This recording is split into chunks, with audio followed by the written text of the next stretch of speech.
प्रत्येक सहयोग सत्संग आयोजन कर आशीर्वाद प्रार्थना रखे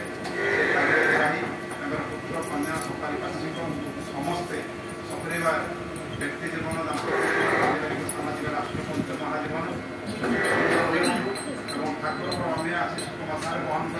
कर उपस्थित पारिपार्श्विक समस्त जीवन एवं वर्धन क्रियाशील हो सुख संवर्धन सुंदर भाव में आलोचना कर कालू भाई सुंदर आलोचना कले दादा कथा एवं आचार्य कथा ठाकुर कथा और समय सीमित आम आज पाई आमर ठाकुर नियत कर्मी एवं जड़े संगठक और निर्माण कहले सत्संग जहाँकि प्रधान सहित आचार्य दादा सहित वर्तमान आचार्य सहित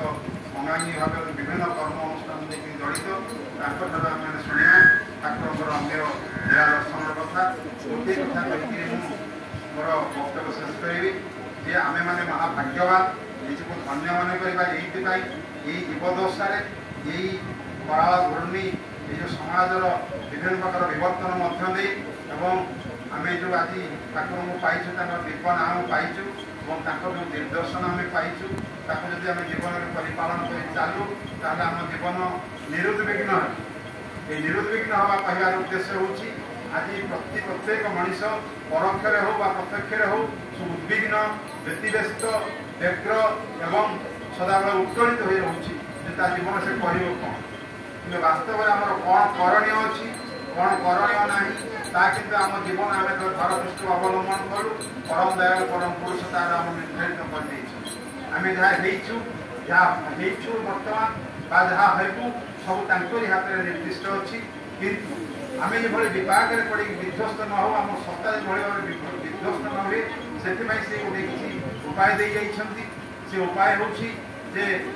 बी कनसेंट्रिक आम केन्द्रायित जीवन यापन करवा आम समस्त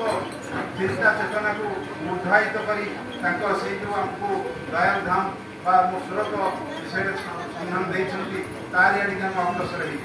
आम जीवन तो संघातपूर्ण आ जीवन संघातपूर्ण हमार कारण हूँ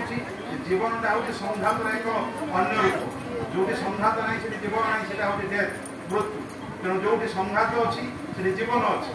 संघात भितर सत्ता को संरक्षण कर रखा हेले जजन जाजन इष्टपति सदाचर स्वस्थ परिपालन करने ये हूँ वैदिक धारा एवं जुग जुग धरिकी ये समग्र मानव सत्ता को ये 5 स्तंभ ही रक्षा करके आसी ठाकुर आमको भल भाव बुझे भर आम निजी स्थिर रखा कारण हूँ आमर कर्म आमर चिंता आमर चालीचलन आमर व्यवहार आमर खाइबा पीवा पिंधा ये विषय अन्य माने विभिन्न प्रकार मत दे पारती नियंत्रण रही कि विरोध मत प्रशासनिक मत प्रभावित न हवा प्रतिक्रियाशील न हवा तार विषय मो विशेष मुझको नियंत्रण करें ये करम दयाल नीतिविधि की मानी आम क्या मन दुख दबा आम बारंबार कहूँ से हूँ परम प्रेममय सी परम प्रेममय जदि आम कहूँ आम जदि पानी भी कहूँ पानी जब शीत कर अधिकार थाए ओदा हो जाए पानी में पड़े आम से प्रेममय संस्पर्श आसी आम पाखे कहीं प्रेम रहुनी आम कहीं अप्रेम पुणी रोच अर्थात आम सीना मुहर कौन प्रेममय बोली कि आम आचरण में आम अंतर्चेतन आम बहिर्चेतन आम भाव भाव से प्रेमर स्पर्श आसू तेणु आम प्रेममय को भल पाचु बोली कहने मुहर आम अंतर आम के भल पाचु आम अंतर के विक्षुब्ध आम अंतर के अशांत तार जना तेणु आज आम निजर परिवेश को आमर कला प्रतिवेश को भल पाइबा ठाकुर यही हूँ आम प्रति निर्देश छोटिया एक कथा कही दादा शुणा समय सीमित मोर वक्तव्य रखुची गोटे कथा हूँ जे थे सर्टरे कहूँ पावनार घटना पावनारे थे सत्संग ठाकुर और कर्मी मैंने सब जाइए कुष्टिया सत्संग करने आश्रम कहीं ना केवल महिला मैंने छुआ मैंने अच्छा वृद्ध मैंने अच्छा यही समय पावनार किसी मुंडा बदमाश लोक पूर्व कल्पित हिसाब से आसिक पावना सत्संग आश्रम को आक्रमण कर दूरविष्णु नेगेटिव चिंताधारा नहीं से गंडगोल कर बाहरी यही समय कि समस्ते भयभीत होती माता मनमोहिनी देवी पूजनीय से परम पिता सन्तान जननी देवी सी आसी से मध्य छिड़ा एक धमक देकी जन हाथ में गोटे तड़ा लाठी छड़े नहीं से वीरमूर्ति देखिए से भयभीत से लोक मैंने पड़े ठाकुर मना कले आश्रम कर्तव्य कर्मी से विषय में थाना रिपोर्ट कले